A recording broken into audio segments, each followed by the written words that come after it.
शंकर प्रभु आदिनाथ मुनिनाथ, आधि व्याधि अघमद मिटे, तव पद में मम्मात। चरण शरण है आपके, तारण तरण जहाज। भव दधि तट तक ले चलो, करुणा कर जिन राज। बोलिए आदि ब्रह्मा श्री आदिनाथ जी भगवान की, परम पूज्य आचार्य भगवंत गुरुदेव श्री विद्यासागर जी मुनि महाराज की, समस्त मुनि संघ की, बन्हा जी के अति आश्चर्यकारी श्री अजित नाथ जी भगवान की।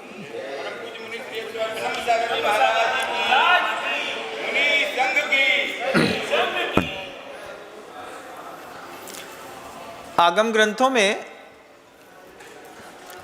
आचार्य समंतबद्ध गुरुदेव जिन्होंने रत्न करंडक सावकाचार नामक ग्रंथ लिखा है, उस ग्रंथ में आचार्य भगवंत ने एक कारिका लिखी है।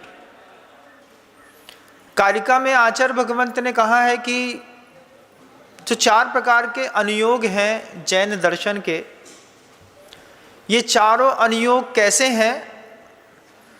तो आचार्य भगवंत कहते हैं याथा तथ्यम बिना च विपरीतात। जैसा सर्वज्ञ ने देखा है ठीक वैसा का वैसा ही लिखा गया है। इसमें तनिक भी हेर फेर नहीं है, किसी छदमस्त की वाणी को सोच को स्थान नहीं है।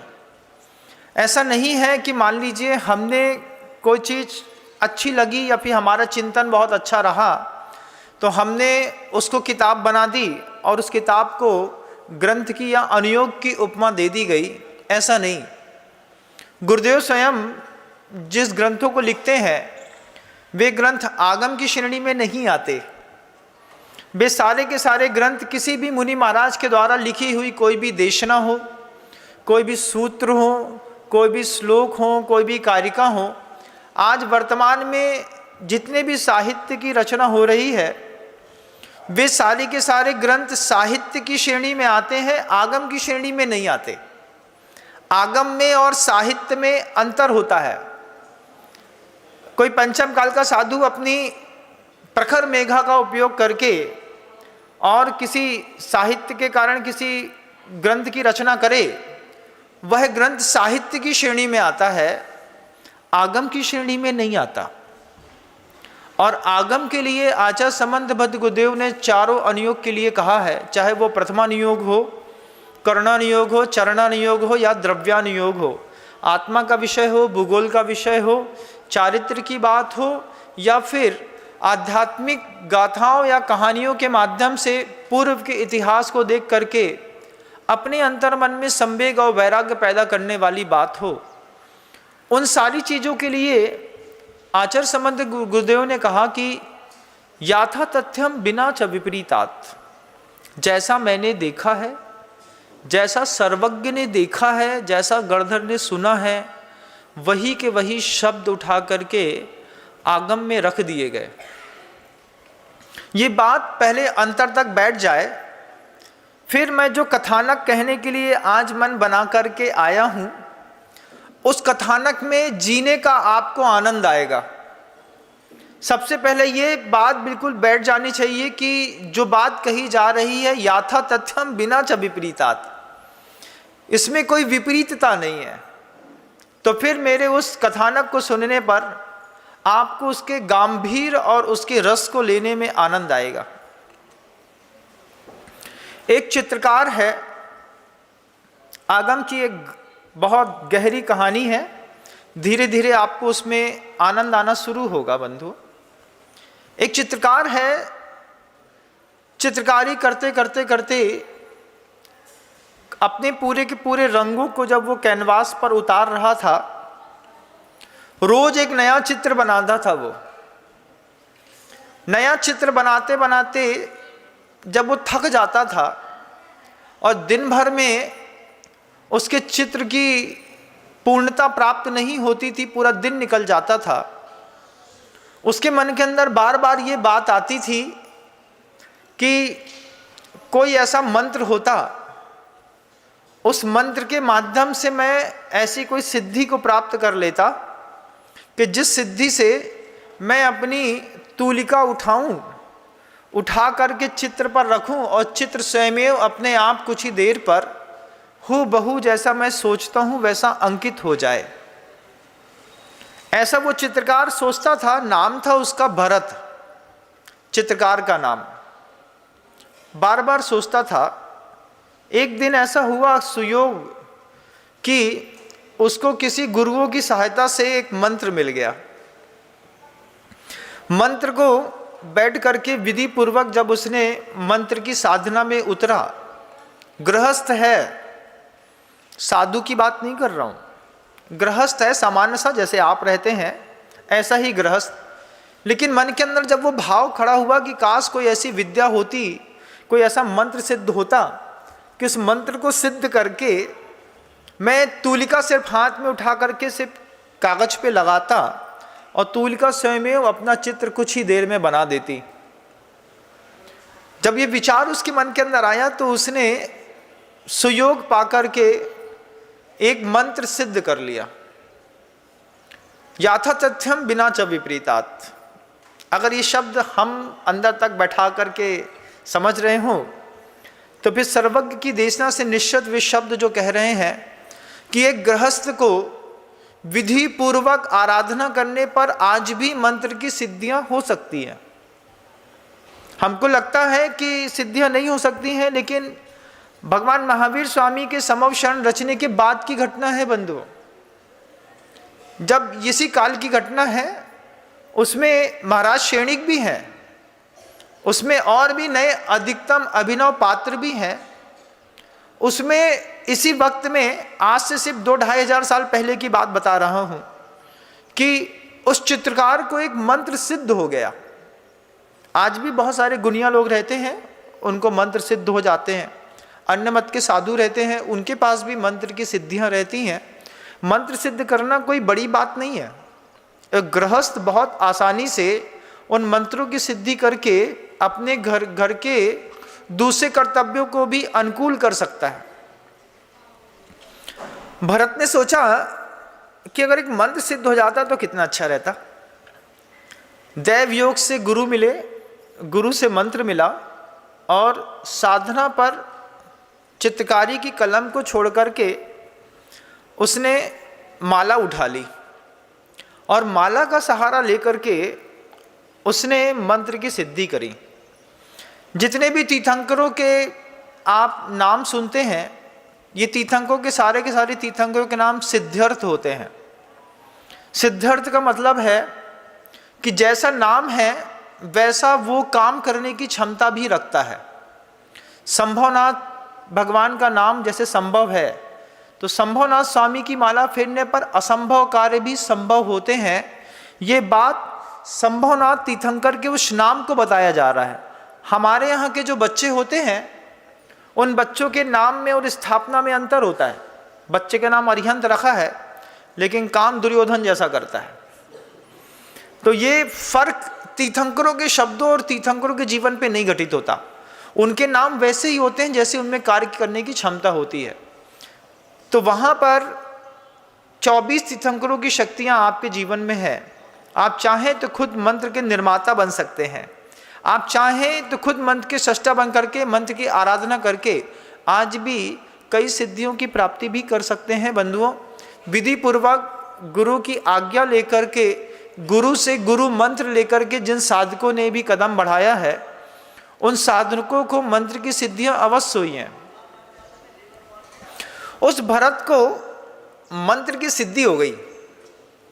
अब वो भरत कुछ भी चीज आंख बंद करके सोचता, सोचने के बाद कलम उठाता, पर्वत सोचा उसने गहरा नीला, जो भी उसके आंख बंद करने में उसको समझ में आया, उसने उस कागज पर उतार दिया। कागज पर धीरे धीरे धीरे उतारते उतारते जब इंसान की जगह शक्तियां काम करती हों, तो फिर शक्तियों का प्रभाव अपने आप दूरगामी होता है। जैसे बन्ना जी के आश्रयकारी श्री अजित नाथ जी भगवान हैं, उनके सामने शांति धारा अभिषेक करने की शक्ति आज विश्व विख्यात है। शक्तियाँ पहले भी थीं लेकिन लोग जानते नहीं थे, आज जानते हैं। तो पूरी दुनिया का आदमी अजितनाथ भगवान के दरबार पर शांति धारा अभिषेक करने के लिए दूर दूर से कष्ट सह करके भी पधारता है। और उसके मन के अंदर, माँ बहनों के मन के अंदर तो ये भाव हमेशा रहता है कि मुझे सिद्ध प्रतिमा के दर्शन तो करने ही हैं, जिनके ऊपर शांति धारा अभिषेक करने पर इस तरीके का अभूतपूर्व लाभ जीवन में मिलता है। उस भरत को सिद्धि क्या हुई? उस भरत ने जो भी चीज सोचा, आंख बंद करता, कुछ सोचता, कलम को उठा करके कैनवास पर रखता, कलम स्वयं चलने लगती और चलते चलते चित्र बनने लगते। और धीरे धीरे करके वो अपने पूरे के पूरे राज्य में उस कलाकारी के रूप में प्रसिद्ध हो गया।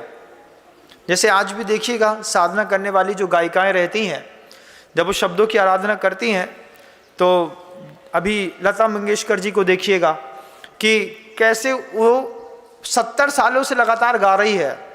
कंठ की कोई ऐसी सिद्धियां हैं कि वो कुछ भी बोलते हैं तो बहुत अच्छा लगता है। ऐसे ही सबको कंठ में, किसी को हाथ में जो मंत्र होते हैं वो शरीर में अलग अलग स्थानों पर सिद्ध होते हैं। जैसे तीर्थंकरों के नाम के उच्चारण है और मंत्र होते हैं, वो भी शरीर पर अलग अलग सिद्ध होते हैं बंधुओं। जैसे अजितनाथ स्वामी का मंत्र है ओम ह्रीम श्री अजितनाथ जिनेन्द्राय नमो नमः, ये मंत्र कंठ में सिद्ध होता है। कुछ मंत्र होते हैं तीर्थंकरों के, वो नेत्र में सिद्ध होते हैं, कुछ मस्तिष्क पर सिद्ध होते हैं, कुछ हृदय में, कुछ हाथ में, कुछ विचार शक्ति में, कुछ कान पे, ऐसे अलग अलग स्थानों पर सिद्धि के मंत्र होते हैं। उस भरत को हाथ में सिद्धि हो गई, उंगलियों में तूलिका पकड़े और एक नया चित्र तैयार कर लेता। और जैसे ही वो नया चित्र तैयार करता, उस चित्र में ऐसी सजीवता रहती कि देख करके ऐसा लगता कि जैसे पर्वत को उठा करके सीधा कागज पर रख दिया। आप कभी शेर की आंख वाले चित्र देखिएगा, मैंने बहुत देखे हैं। कई कलाकार शेर की आंख ऐसी बनाते हैं, बाल ऐसे बनाते हैं, लगता है कि एक एक बाल कैसे बनाया है इनने कि सजीव हो उठता है वो चित्र।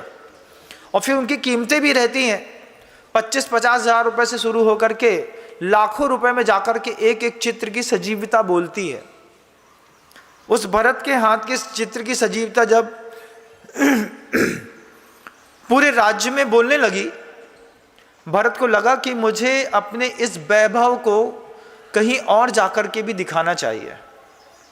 और जब वैभव को दिखाने के लिए भरत अपने पूरे राज्य को छोड़ करके और सिंधु देश के विशालापुर नामक नगर पर पहुंचा, जहां पर महाराज चेटक अपने राज्य शासन को संभालते थे। महाराज चेटक जैन धर्मावलंबी थे और महाराज थे। महाराज का मतलब है जिसके घर के अंदर अत्यधिक मात्रा में प्रत्येक प्रकार की सुविधा उपलब्ध है, उसको आप महाराज समझिए। महाराज का मतलब ही है कि खाने पीने से लेकर के उठने बैठने तक से लेकर के जिनके घरों में अतुलनीय वैभव है, ऐसे व्यक्तियों को महाराज मानिएगा। तो महाराज चेटक राज्य करते थे विशालापुर नामक नगर में, सिंधु देश का वह विशालापुर नामा नगर। उसमें महाराज चेटक के उस नगर में जब वो चित्रकार भरत पहुंचता है, तो छोटे छोटे चित्रों को बना करके वो धीरे धीरे पूरे के पूरे राज्य में ख्याति प्राप्त कर लेता है। और घर के अंदर, नगर के अंदर कुछ भी घटता है, आपको तुरंत सुनाई समझ में तो आ ही जाता है। महाराज चेटक को भी पता चला कि कोई नगर में ऐसा चित्रकार आया है कि जिसकी कलाकारी बिल्कुल सजीव हो उठती है। तो वो चेटक ने उस चित्रकार को अपने राज दरबार पर बुलाया। जैसे हम कभी अपने घर के सामने से निकलने वाला वो जो बहेलिया होता है, सांप पकड़ करके घूमते रहते हैं ना सपेरे, तो कई बार अपन बुला लेते हैं, भैया एक बार सांप का शो यहीं दिखा दो। हम भी देख लेते हैं काला बड़ा सांप, कोबरा, छोटा, हरा, नीला, पीला, लाल कैसा होता है, और 2-5-10 रुपये दे करके उसको वापिस कर देते हैं। नागपंचमी के दिन तो खास तौर से ऐसा करते ही हैं। तो जैसे अपन छोटे छोटे आयोजनों को कर लेते हैं, ऐसे ही महाराज चेटक ने अपनी पूरी राजसभा में उस चित्रकार को बुलाया। राजसभा बिल्कुल खचाखच आपस में लगी हुई थी। उसमें महाराज चेटक विराजमान थे, महाराज चेटक की श्रीमती महारानी भी विराजमान थी, और महाराज चेटक की 7 पुत्रियां थीं। सातों की सातों पुत्रियां अपने अपने सिंहासन पर दूर विराजमान थीं। सभी लोगों को पता था कि आज उस चित्रकार की चित्रकारी का सजीव कला मंचन इसी मंच पर होना है। सबके मन के अंदर उत्सुकता थी। चेटक के सामने जब वो भरत चित्रकार पहुंचता है, चेटक भरत से कहते हैं कि आपके बारे में बहुत सुना है। भरत विनीत होकर के महाराज चेटक के चरणों में प्रणाम निवेदित करता है, कहता है सब गुरुओं की कृपा है। जब कभी भी अपने जीवन में कोई सौंदर्य बढ़े तो मात्र एक शब्द बोले जाते हैं, सब गुरुओं की कृपा है।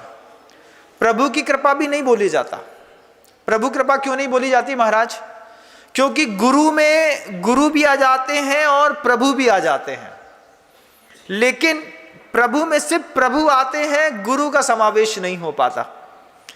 इसलिए जो भी संपन्न बुद्धि कौशल से प्रवीण लोग होते हैं, जब भी उनके हाथों में सफलता रहती है, वो हमेशा बस एक ही शब्द कहते हैं कि सब गुरुओं की कृपा है। ये शब्द जीवन का सौंदर्य है। भरत चित्रकार से चेटक ने कहा कि आपके बारे में बहुत सुना है। चेटक कहते हैं सब गुरु की कृपा है महाराज। गुरु के आशीर्वाद से जिंदगी में मैं इस सफलता तक पहुंचा हूं। और चेटक ही क्या, संसार में कोई भी व्यक्ति क्यों ना हो बंधु, गुरुओं की कृपा से ही सफलता की ऊंचाइयों तक पहुंचता है। चेटक ने उस भरत चित्रकार से कहा कि अपनी कला का कुछ कौशल का नमूना दिखाइएगा। चेटक ने तुलिका हाथ पर ली, सामने एक स्वच्छ श्वेत वर्ण का कागज लगाया और भरत ने चेटक से ही पूछा, महाराज आप बताएं कि मैं किसका चित्र यहाँ पर बनाने का प्रयास करूं। महाराज चेटक ने धीरे से एक बार अपनी बड़ी पुत्री मृगावती की ओर देखा और भरत इतने से में ताड़ गया कि महाराज ने अपनी पुत्री को देखा है तिरछी निगाहों से। निश्चित ही महाराज के मन के अंदर उनकी प्रथम पुत्री के प्रति विशेष स्नेह भाव है। और ये पॉलिसी आज की नहीं है, हमेशा से चली आई है और आज आप भी इम्प्लीमेंट करते हैं। कपड़ा दुकान वालों के यहाँ कभी जाकर के देखिएगा, कपड़े की दुकानों में जब कोई महिला साड़ी लेने जाती है और साड़ी वाला जब साड़ी खोलता है 1 2 3 4 5 25 30 40 50 साड़ी खोलते खोलते खोलते कपड़ा वाला हमेशा ये देखता रहता है कि महिला इतनी देर से साड़ी देख तो रही है लेकिन किसी के प्रति विशेष उत्सुकता नहीं है। और 10 15 20 साड़ी दिखाने के बाद अगर आपने मान लीजिए किसी साड़ी को हल्के से उठा करके छू करके उसके कपड़े में हाथ भी रखा, इस रखे हुए हाथ को दुकानदार पकड़ लेता है कि लाल कलर की साड़ी को महिला ने हाथ से उठा के छुआ है, मतलब थोड़ा सा आकर्षण उस लाल साड़ी के प्रति है। 2-5 साड़ी आपको और दिखाता है, उसके बाद धीरे से बोलता बहन जी आपके ऊपर ना ये नीचे वाली साड़ी बहुत जमेगी, और वही लाल वाली साड़ी उठा करके फिर ऊपर रख देता है। क्योंकि आपके मनोभावों में उसके प्रति थोड़ा सा राग भाव पैदा हुआ है, उस राग भाव को उसने पकड़ लिया। अब जैसे ही उसके शब्दों का समर्थन मिलता है वैसे ही महिला के अंदर ये कॉन्फिडेंस बढ़ जाता है कि वास्तव में ये साड़ी अच्छी है, मुझे भी अच्छी लगी है और दुकानदार भी अच्छा कह रहा है।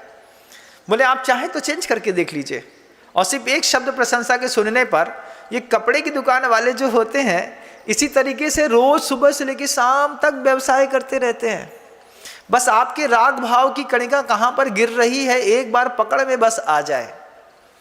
तो ये भरत चित्रकार ने उस राग की कणिका को महाराज चेटक की पकड़ा पकड़ करके देखा कि इनका नेत्र का व्यास जो है वो मृगावती उनकी पुत्री के ऊपर गया है। और मृगावती को एक बार भरत ने देखा और मुस्कुराते हुए महाराज को वो देखता ही रहा। चूंकि उसके हाथ में मंत्र की सिद्धि थी, तूलिका को कागज पर रखा और महाराज को देख करके मुस्कुरा रहा था, हाथ चलाने का अभिनय कर रहा था। काम तो सारे मंत्र कर रहे थे। दुनिया में आज भी ध्यान रखिएगा, जितने भी महानुभावों ने, पुण्यार्जक परिवारों ने यहाँ पर कलश की स्थापना की है, वे दुनिया में कितने भी सफलता के चरम पर पहुँच जाएं, लेकिन अगर वो अजितनाथ भगवान की रोज प्रतिदिन 3 माला देते हैं, ओम ह्रीम श्री अजितनाथ जिनेन्द्राय नमो नमः, तो ध्यान रखिएगा उनके कामों में उनका काम कम रहते हैं और पीछे से मंत्र की शक्तियाँ ज़्यादा काम कर रही हैं। ये बात अपने हृदय में गहराई तक बैठा लीजिएगा, जरूरी है। क्योंकि याथा तथ्यम विना च विपरीतात, मैंने पहले ही कहा था कि कथानक सुनने से पूर्व में अगर ये बात दिमाग पर बैठ जाए कि ऐसा आज भी होता है,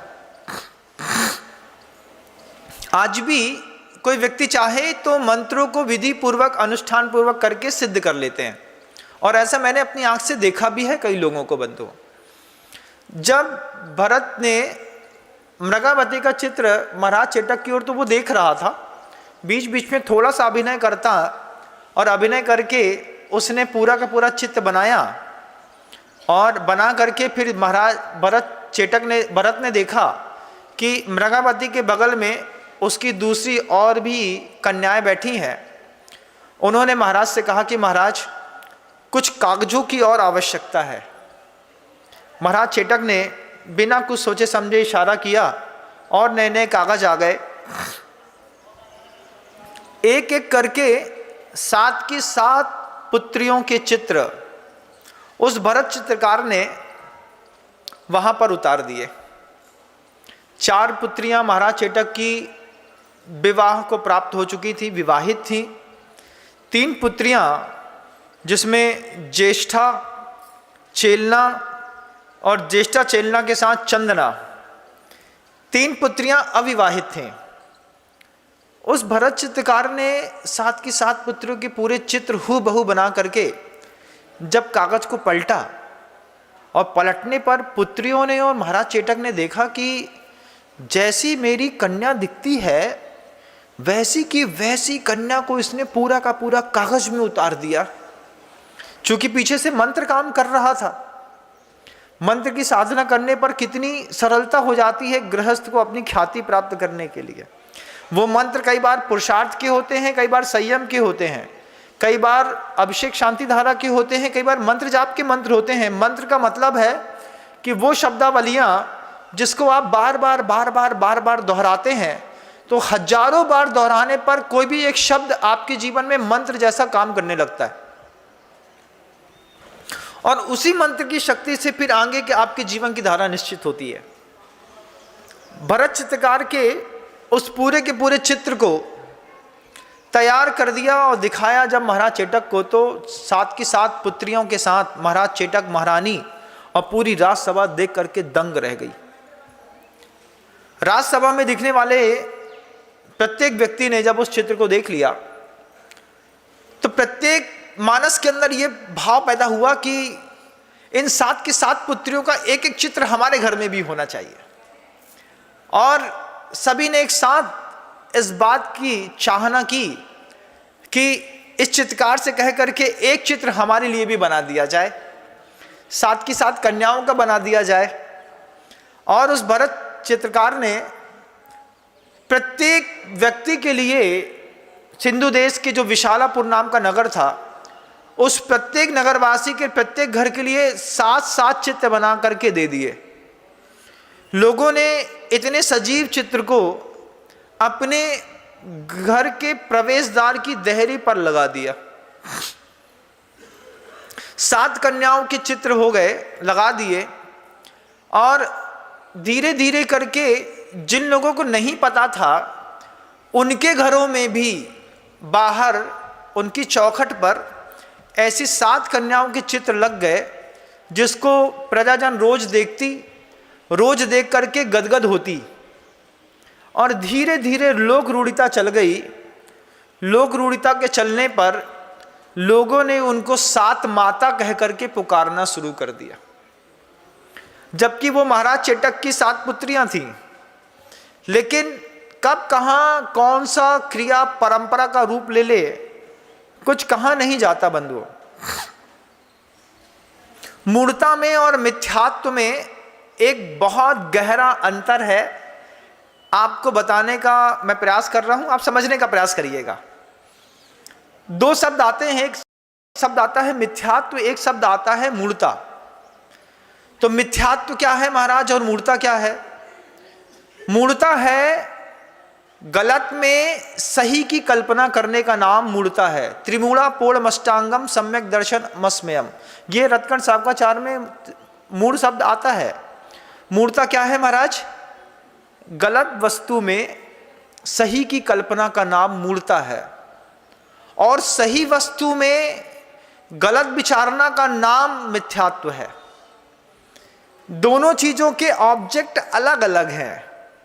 एक गलत में सही समझ रहे हैं तो मूढ़ हैं, और एक सही को गलत समझ रहे हैं तो हम मिथ्या दृष्टि हैं या मिथ्यात्वी हैं। मिथ्यात्वी मूढ़ व्यक्ति से थोड़ा हल्का ही मानिएगा, क्योंकि मिथ्यात्वी की दृष्टि रहती तो सदगुरु के ऊपर है, लेकिन उस सदगुरु से वो अपेक्षा कुछ और कर बैठता है। मूर्ता और मिथ्यात्व में अंतर देखिए। सौंदर्य है शब्दों का, हर शब्द की अपनी कीमत है। सात माता के सात कन्याओं के चित्र लग गए, और धीरे धीरे वो पूरी दुनिया में सात माता के रूप में प्रसिद्ध हो गई। आज भी बहुत सारे ऐसे परिवार हैं जिनकी चौखटों पर सिर्फ चूने से ऐसे सात बिंदियां बना दी जाती हैं, जिनको आप समझते नहीं हैं क्यों बना दी जाती हैं। लेकिन जैन संप्रदाय में भले नहीं होता हो, लेकिन अन्य संप्रदाय में होता है। और नहीं तो चौकोर बना करके उसके ऊपर एक थोड़ा सा त्रिकोण जैसा बना करके उसकी कल्पना पूर्ति में इस तरीके की सात बिंब का निर्धारण करके आज भी कई लोग उसकी आराधना इत्यादि करते हैं। और इसी को आपके घर के अंदर आप कभी देखा होगा कि भैया इनके कहाँ देहरी पूजन होने हैं। देहरी की पूजा होती है ना घरों में, शादी विवाह के अवसर पर देहरी की पूजा की जाती है। वो जो देहरी की पूजा होती है उसके पीछे कभी बस ये महाराज चेटक की सात पुत्रियों के चित्र हैं बंधुओं, और कोई विशेष बात है नहीं। लेकिन लोगों ने गलत में सही की कल्पना करके और मूर्ता को बहुत आकार दिया। जब सब घरों में ये सब लग गया, लगने के बाद महाराज चेटक बड़े प्रसन्न हुए कि चित्रकार के अंदर तो अपूर्व शक्ति है। एक जैसा चित्र हर घर के लिए उसने उपलब्ध कराया मेरी सात की सातों कन्याओं का। तो महाराज चेटक ने उस भरत चित्रकार का अभूतपूर्व सम्मान किया, अभूतपूर्व। उस सम्मान को पाकर के भरत को उस पूरे के पूरे महाराज चेटक के राज्य में राज चित्रकर्मी का दर्जा मिल गया। एक छोटा सा भूखंड मिल गया, एक छोटा सा मकान मिल गया। देखिए कौशल होती है, कहीं ना कहीं कुछ ना कुछ आपके यहाँ जीवन में काम करती है। अब इधर वे जो तीन कन्याएं थीं जिनका विवाह नहीं हुआ था महाराज चेटक की, ज्येष्ठा, चेलना और चंदना, इन तीनों में चेलना का अद्वितीय सौंदर्य था। अद्वितीय मतलब अद्वितीय का मतलब ही है कि पूरे राज्य में चेलना के जैसी सौंदर्यवान कोई दूसरी कन्या नहीं थी। ज्येष्ठा ने उस चित्रकार को अपनी दूतियों से कह करके एक दिन अपने अंतःपुर में बुलाया। अंतःपुर में बुला करके और ज्येष्ठा ने कहा कि उस दिन तो मैंने बहुत दूर से आपको देखा था, आज थोड़ा करीब से देखने की इच्छा थी, आपसे वार्तालाप करने का भाव था, इसलिए आपको बुला लिया। आपको कोई तकलीफ तो नहीं हुई? भरत चित्रकार ने भी अपने आप को सौभाग्यमान समझा कि इस चित्रकारी के कारण मुझे राजा की पुत्री से सीधा संवाद करने की अनुकूलता और मौका मिल गया। जब सामने ज्येष्ठा और भरत चित्रकार बैठ गए तो ज्येष्ठा भरत से कहती है, भरत तुमने उस दिन राजसभा में हम लोगों के चित्र बनाए थे, सामान्य सी बात है, कोई बड़ी बात नहीं है। भरत ने ऐसा उठा के आंख देखा, मुस्कुराया थोड़ा सा भरत, और ज्येष्ठा कहती है, हम तुम्हें सफल चित्रकार तो तब माने कि तुम चेलना का जैसा प्राकृतिक सौंदर्य है, बिल्कुल प्राकृतिक सौंदर्य वाला चित्र बना करके चित्रपट पे अंकित कर दो। भरत उस ज्येष्ठा को देख करके सहम गया। कहता है, राजकुमारी क्या कह रही हैं आप? ज्येष्ठा ने कहा, मैं अपनी छोटी बहन चेलना का प्राकृतिक सौंदर्य चित्रपट पर देखना चाहती हूँ। अब चूंकि वस्त्रों आभूषणों के साथ कृत्रिम सौंदर्य में अपनी सुंदरता अलग होती है, लेकिन चेलना अभूतपूर्व सुंदरी थी। और भरत ने ज्येष्ठा की उस बात की सिद्धि करने के लिए चेलना के एक बार रूप को देख करके जैसे ही तुलिका हाथ में उठाई और मंत्र की सिद्धि के कारण चेलना का प्राकृतिक सौंदर्य पूरा का पूरा चित्रपट पर अंकित हो गया।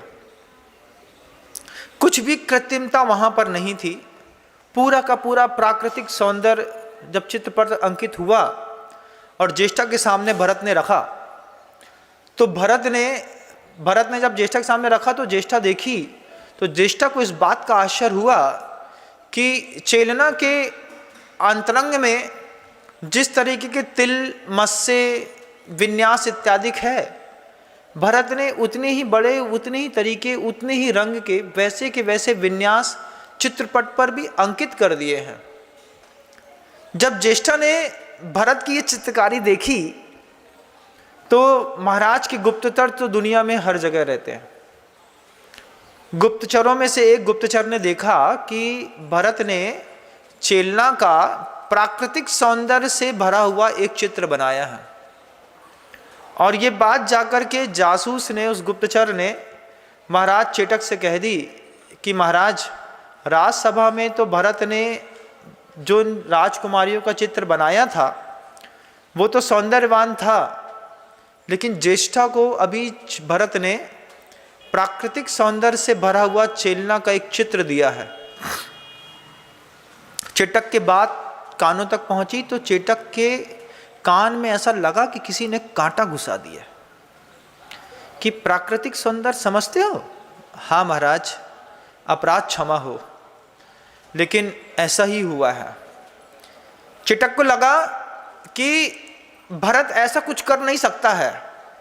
जब जासूस ने कहा कि हू बहू जहां जैसा विन्यास है वैसा ही बना दिया है, तो चेटक ने उस चित्रपट को बुला करके आंख में अपनी आंख से देखा और देख करके चेटक बहुत ज्यादा क्रोधित और भयभीत दोनों एक साथ हो गए। चेटक को भय ये लगा कि हो ना हो चेलना का और भरत का कुछ अंतरंग संपर्क हो गया है। इसी कारण ये प्राकृतिक सौंदर्य से भरा हुआ ये चित्र भरत बना पाया, क्योंकि चेटक को पता नहीं था कि भरत को हाथ में तुलिका में मंत्र की सिद्धियां हैं। आपको भी नहीं पता रहता है कई बार किसके पास कौन सी सिद्धियां रहती हैं, और आप कई बार बिल्कुल बगल से होकर के गुजर जाते हैं और भूल जाते हैं कि कई चीज़ें सिर्फ अभिवादन करने मात्र से जीवन में प्राप्त हो जाती। किसी भी अति आश्चर्यकारी जिनबिंब के सामने जब आप गवासन से नमस्कार करते हैं, आपको इस बात के बारे में पता होना चाहिए कि रीढ़ की हड्डी पर रहने वाली सुषुम्ना नाड़ी जब गर्भगृह के उस केंद्र के नीचे जाकर के झुकती है, जब आप ऐसे खड़े रहते हैं तो आपका ब्रह्मरंध्र गर्भगृह से ठीक ऊपर टच पे रहता है। लेकिन जब आप माथा नीचे जमीन पर टिकाते हैं और रीढ़ की हड्डी पीछे से गर्भगृह के ऊपर ऐसी दिखाई देती है, तो सुषुम्ना नाड़ी से गर्भ के ऊपर के केंद्र का जब मैच बनता है तो मंत्र की शक्तियों से अभिभूत वह जो बिंब होते हैं, जिसमें पूरे के पूरे में मंत्र का ऑरा छिपा रहता है, उसी वक्त आपने शब्द का उच्चारण किया रहता है बीजाक्षरों का, ओम ह्रीम श्रीम क्लीम एम अरहम बम मम हम हम सम सम तम तम। तो वो मंत्र उस पूरे के पूरे गर्भगृह के भौरे में चक्रवात के जैसे घूमते रहते हैं। और जैसे समुद्र में वर्लपूल आता है, मतलब वर्लपूल को हिंदी में चक्रवाती भौरा कहते हैं, भंवर कहते हैं। तो जैसे वो वर्लपूल समुद्र में आता है, ऐसे ही पूरे के पूरे बीजाक्षरों का एक वर्लपूल जो है वो गर्भगृह में ऐसा घूमता रहता है। और जब आप अभिषेक शांति धारा के पश्चात जब आप बोलते हैं तुभ्यम नमस्त्रिभुवनार्ति हराय नाथ, तुभ्यम नमः क्षितितलामल भूषणाय, तुभ्यम नमः जिन भवोदधि शोषणाय, ये जब सब आप पढ़ते हैं उस वक्त जब आप झुक रहे होते हैं और सुषुम्ना नाड़ी उस गर्भ के केंद्र बिंदु के सामने खड़ी रहती है। दुनिया में किसी भी गर्भगृह में मूर्तियां ठीक केंद्र के नीचे नहीं रखी जाती। गर्भगृह का पूरा जो भौरा बना रहता है उससे मूर्ति पूरी वेदी करीब 2.5 फीट पीछे रहती है, 3 फीट पीछे रहती है। और सामने का पूरा जो गर्भगृह बनाया जाता है, भौरा बनाया जाता है, शिखर बनाया जाता है, वो शिखर हम और आप जैसे मनुष्यों के सौंदर्य और शक्ति को विकसित करने का एक अतुलनीय बल का केंद्र है। लेकिन जब हम नमोस्तु करने की कला नहीं जानते हैं, गवासन से नमोस्तु नहीं करते हैं, लेट करके नमोस्तु नहीं करते हैं, तो कई बार उन मंत्रों की शक्तियों से हम अपने जीवन की ऊर्जा को परिमार्जित संवर्धित नहीं कर पाते हैं। ये हमारे नमोस्तु नहीं करने का जो विज्ञान हमें नहीं पता है, इस कारण भी हमारे जीवन में बहुत सारी घटनाएं घटती हैं। आपको आश्चर्य होगा कि बीमार व्यक्ति अगर प्रतिदिन प्रतिमा के सामने बैठ करके गवासन से नमोस्तु करता है तो उसकी रोग प्रतिरोधक क्षमताओं में अद्वितीय तरीके से विकास होता है। लेकिन इन ऊर्जा के केंद्रों से कैसे ऊर्जा ली जाती है, इस विज्ञान को हम भूल करके आज मंदिर के बाहर चैनल गेट के सामने ही भगवान को माथा टेकते हैं, ऐसा चावल चढ़ाते हैं और लौट जाते हैं। जबकि आवश्यकता थी कि गर्भगृह के केंद्र तक पहुंच करके और केंद्र में जिनबिंब के सामने खड़े होकर के नमोस्तु करते तो मंत्र की उच्चारणा शक्तियां, साधुओं का धर्म ध्यान, नमो अरेंताणम और उन साधुओं के द्वारा स्थापित बिंबों की शक्तियों से हम पूरे शरीर में ऊष्मा ऊर्जा संचार करके और धीरे से वहां से नमोस्तु करते हुए वापस लौट जाते। लेकिन इस विज्ञान से शून्य होने के कारण हमारे नमोस्तु में जो फर्क आ गया, खड़े खड़े नमोस्तु किया और चलते बने, शांति धारा करी, अब कौन बैठे। कई बार मंदिर गए, अब रेमंड कंपनी का पैंट पहना है, क्रीज खराब हो जाएगी, बहुत टाइट जीन्स है तो जीन्स खराब हो जाएगा, नहीं तो पीछे से लिवाइस की इलास्टिक दिखने लगेगी, शर्म आएगी। तो क्या करते हैं, चावल चढ़ाते हैं, ऐसा खड़े हो जाते हैं।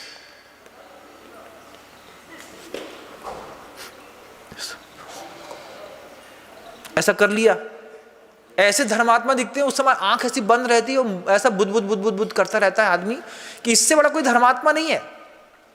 लेकिन वो धर्मात्मा ये भूल जाता है कि इस तरीके से किसी भी पूजन अर्चना नहीं की जाती है। कैसे की जाती है, तो जितना बड़ा आपके सामने बिंब होता है, उस चावल को, धुले हुए चावल को हाथ में लेकर के उस बिंब के ऊपर से पूरी चावल को ऐसे घुमाया जाता है।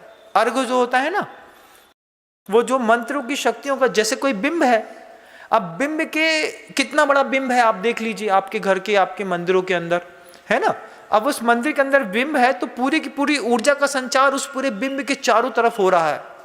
अब उस पूरी मंत्र शक्तियों की आराधनाओं को जब अर्घ चढ़ाना होता है तो ऐसो नहीं चढ़ा हो जाए, उधर चंदन तंदुल पुष्प कई चरु सुदीप सुदूप फरा, कछु नहीं होए। क्या करते हैं महाराज, अर्घ हाथ में लेते हैं, हाथ में अर्घ को लेकर के जितना बड़ा बिंब है उस बिंब की पूरी ऊपर से ऐसे उतार करके 3 बार ऐसा करके उदक चंदन तंदुल पुष्प कई चरु सुदीप सुदूप फलार्घ कई, और फिर बिंब के सामने अर्घ चढ़ा करके और जब गवासन से नमोस्तु करते हैं, नमोकार मंत्र पढ़ते हैं, उसके बाद फिर आप देखिए कि जीवन में शारीरिक क्षमताओं का कैसा अद्वितीय विकास होता है, अद्वितीय। जिन बच्चों के हाथ पैर खराब हो जाते हैं, पैरालाइज्ड पर्सन्स होते हैं, महिलाओं में जिनको वैक्स फॉल्सी हो जाता है, ये सब मंदिरों में जाकर के जब इस तरीके से नमोस्तु नमस्कार करते हैं, कैंसर हो, डायबिटीज़ हो, हाइपरटेंशन हो, ऑर्थोपेडिक की प्रॉब्लम्स हो, इन सब चीज़ों में अद्वितीय रूप से लाभ मिलता है। क्योंकि शांति धारा के मंत्रों में सारी चीज़ों की कल्पना, व्यवस्थाओं को करके वहाँ पर प्रार्थना करी जा चुकी है। लेकिन हम इस विज्ञान से अनभिज्ञ होने के कारण पता नहीं क्या करते हैं मंदिर जाकर के, कि जिन भगवान के मंदिर भी जाते हैं, बीमार भी पड़ते रहते हैं, पटपटा करके मरते भी रहते हैं, कोई बचाने वाला तक नहीं मिलता है। मैं वही बार बार सोचता हूँ कि पूर्वजों ने इतने बड़े शिखर, भौरे, जिनालय सब कुछ बनाया है, ये सौंदर्य को हम विकसित क्यों नहीं कर पाए?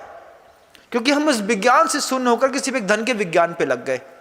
सुबह से लेकर शाम तक हाय पैसा, हाय पैसा, हाय पैसा। हाय पैसे से तो बहुत कुछ होता नहीं बंधु।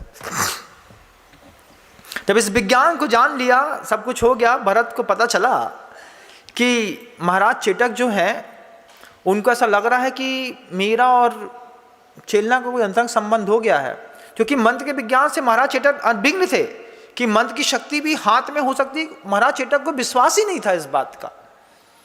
महाराज चेटक इतने क्रोधित हुए कि महाराज चेटक ने कह दिया गुप्तचरों से कि किसी भी कीमत पर अब भरत की धीरे से व्यवस्था कर दो। इशारा बस किए जाते हैं, इशारों में सारी बातें हो जाती हैं। गुप्तचर एक बार में समझ गए। समझ लो, समझने का मतलब। तो जैसे ही चेटक को लगा कि इनका काम कर देना है अब, और चेटक ने गुप्तचरों से कहा कि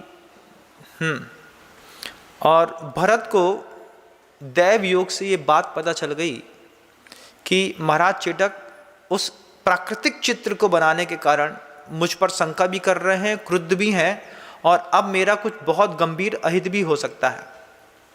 और चेटक रातों रात अपना तूलिका, अपने सामग्री उठा करके और जिस सौंदर्य के साथ वहाँ पर आया था, और चुपचाप घनघोर रात्रि में निकल करके वापस जाकर के राजगृह में जाकर के पहुँच जाता है।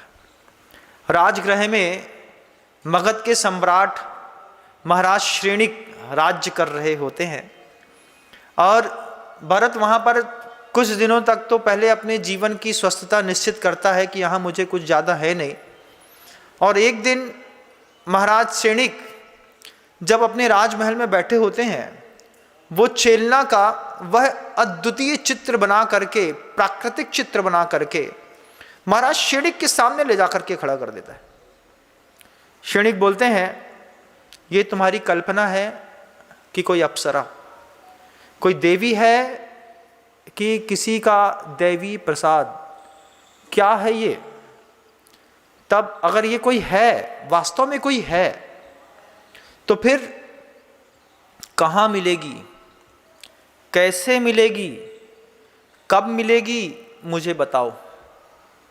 भरत चित्रकार ने बस इतना ही बात कही कि सिंधु देश के विशालापुर नामक नगर में महाराज चेटक की पुत्री ये चेलना है।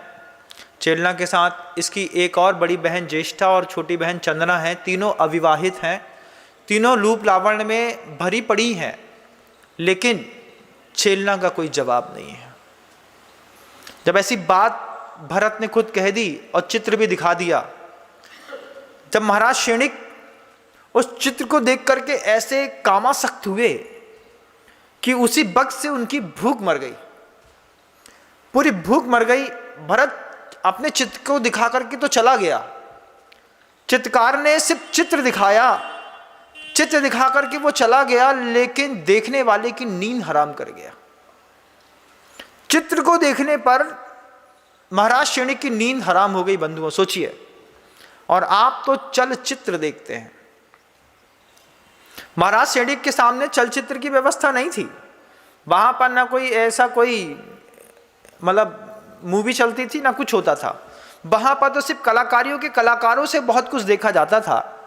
भरत ने सिर्फ चित्र दिखाया महाराज श्रेणिक को, सिर्फ चित्र देख करके, लेप चित्र को देख करके चेटक के अंदर, महाराज श्रेणिक के अंदर ऐसी कामाग्नि पैदा हुई कि महाराज श्रेणिक की उसी वक्त से भूख ही खत्म हो गई। जब पूरी भूख खत्म हो गई, महाराज श्रेणिक उदास होकर के बस एक बात सोचने लगे कि अगर ये वास्तव में स्त्री है और इस धरती पर है, तो इसको पाए बिना मेरे जीवन नहीं है। उस समय महाराज श्रेणिक का विवाह हो चुका था, महाराज श्रेणिक के पुत्र पुत्रियां सब थे, लेकिन बड़ी उम्र में भी महाराज श्रेणिक को इस तरह की कामाग्नि जब एक चित्र को देखने पर पैदा हो गई। उस ग्रंथ को पढ़ते वक्त मुझे बार बार एक बात लग रही थी कि महाराज श्रेणिक सिर्फ चित्र देख करके प्रभावित हुए। हम 24 घंटे एंड्रॉयड पे चलचित्र देखते हैं, हमारे अंदर की कामाग्नि, हमारे अंदर की वासना, हमारे अंदर की धैर्य क्षमा कहाँ चली जाती है कुछ पता भी नहीं चलता होगा। क्योंकि याथा सत्यम बिना च विपरीतात सूत्र है। आचार्य भगवंत ने कहा है कि आगम ग्रंथों में जो शब्द की संयोजन बना करके बात कही गई है, वो जैसी थी वैसी की वैसी कही गई, और मैं आपको वैसी की वैसी ही सुना रहा हूं। वैसी की वैसी ही आपके सामने रखने का प्रयास कर रहा हूं। और भरत चित्रकार ने वो चित्र सामने क्या रखा, महाराज की नींद हराम। दूसरे दिन सुबह सुबह जब कुमलाया हुआ उदास सा चेहरा देखा तो उनके जो पुत्र थे अभय कुमार, उन अभय कुमार ने पिता से पूछ ही लिया, महाराज क्या बात है, आपका चेहरा उतरा हुआ है। अब एक पिता अपने पुत्र से अपने मन के अंदर उत्पन्न हुई वासना की चर्चा कैसे करे। बड़ी कठिन बात थी कि पुत्र एक बार पिता से कह दे कि मुझे कोई कन्या पसंद है तो बात समझ में आती है, लेकिन बड़ी उम्र पर पिता पुत्र से कैसे कहे कि मेरे अंदर वासना का ऐसा गुबार उठ रहा है कि मुझे न तेरी माँ अच्छी लग रही है, न तू अच्छा लग रहा है, न तेरा राज्य अच्छा लग रहा है। एक बहुत बड़ी कंट्रोवर्सी सामने महाराज श्रेणी की खड़ी हो गई। अभय कुमार उनका पुत्र निरंतर बार बार पूछ रहा था और पूछते पूछते पूछते महाराज श्रेणिक ने एक हाथ अभय कुमार के कंधे पर रखा और अभय कुमार से बोलते हैं, बेटा मेरे अंदर का भाव मैं तुमसे कहूंगा तो तुम्हें बहुत बुरा लगेगा। अभय कुमार पढ़े लिखे थे, शिक्षित थे, लेकिन महाराज श्रेणिक जो थे वो बौद्ध धर्म के अनुयायी थे और महाराज चेटक शुद्ध दिगंबर जैन धर्म का अनुयायी था। उसकी पूर्व में घोषणा थी इस बात की कि हम जब भी अपनी कन्या का विवाह करेंगे सिर्फ जैन कुल के परिवार में करेंगे, हम अजैन को अपनी कन्या नहीं देंगे। ये बात भरत चित्रकार के माध्यम से महाराज श्रेणिक के कान तक पहुंच गई थी। महाराज श्रेणिक बार बार एक ही चीज सोच रहे थे कि मैं जैन होता तो फिर भी मुझे वो कन्या मिल जाती, लेकिन हम दोनों अलग अलग धर्म के मानने वाले हैं, ये कन्या मुझे कैसे मिलेगी और मैं कैसे किसी से कहूं कि मैं उस कन्या के बिना मेरी नींद और भूख दोनों खत्म हो गई। प्रथमम जायते चिंता द्वितीयम दष्टमिच्छति, पहले तो चिंता होती है, फिर देखने की इच्छा होती है। एक एक करके काम के 10 वेग होते हैं और 10वें वेग पर तो आदमी मृत्यु को प्राप्त हो ही जाता है। अत्यधिक राग में आदमी की निश्चित मृत्यु होती है, आप कभी भी जीवन में आजमा के देखिएगा। महाराज श्रेणिक सोच रहे हैं कि मेरे काम के अंतिम वेग मेरे प्राण निकले, इसके पहले मैं अपने अभय कुमार से बात कहूं कि ना कहूं, कहूं कि ना कहूं, कहूं कि ना कहूं। महाराज श्रेणिक कुछ सोच रहे हैं। महाराज श्रेणिक क्या सोचते हैं, कैसे उस बात को कहते हैं, क्या संवाद होता है, इसके लिए हम कल पुनः उपस्थित होंगे। इस अद्भुत दृश्य को, इस अद्भुत कथानक को गतिमान करने के लिए अब आप भी अपने कर्णपुटों को खोल करके रखिएगा। मैं निरंतर रोज प्रतिदिन उस महाराज श्रेणिक के, अभय कुमार के, चेलना के संवाद, और ये वास्तव में तो चेलना की एक ऐसी कथा है कि उस चेलना ने, उस फूल ने एक कांटे को फूल बना दिया। क्या है वो चेलना कि जिसने एक शिकारी को तीर्थंकर बना दिया। ऐसी कोई चेलना इस सृष्टि पर कैसी होती है, क्या चेलना है, क्या सद्गुण है, क्या संवाद है, पुनः प्रयास करूंगा। अभी शब्दों को विराम देता हूं। आप बहुत ज़्यादा रम गए होंगे, कल प्रतीक्षा करिएगा इसी संवाद की। पुनः मंच पर मैं उपस्थित होऊंगा इस संवाद के लिए। गुरुदेव के चरणों में बारंबार नमस्कार करता हूं, लेकिन ये बात जरूर कहता हूं कि कथानक जो चल रहा है याथा तथ्यम बिना च विपरीतात, आप इसमें से बहुत कुछ निकालने की कोशिश करिएगा। 7 तत्व है, 9 पदार्थ है, 9 कर्म है, निमित्त है, वासना है, राग द्वेष है, साधना है, मंत्र शक्तियां हैं, गृहस्थ धर्म है, बेटियों का सौंदर्य है, सब कुछ इसमें समाहित है। एक ऐसा संपूर्ण साहित्य है आगम का जो प्रत्येक परिवार के उत्थान की एक यशोगाथा लिखता है। वह यशोगाथा आपके घर के अंदर भी लिखी जाए, लोगों को प्रेरणा भी दीजिएगा, संवाद की प्रतीक्षा भी करिएगा। अभी शब्दों को विराम देता हूँ। गुरुदेव श्री विद्यासागर जी महाराज की। जा वाणी के ज्ञान से सूझे लोकालोक, सो वाणी मस्तक नमो सदा देत हूँ धोख। हे जिनवाणी भारती तो हे जपो दिन रैन, जो तेरी शरणा गहे सो पावे सुख चैन।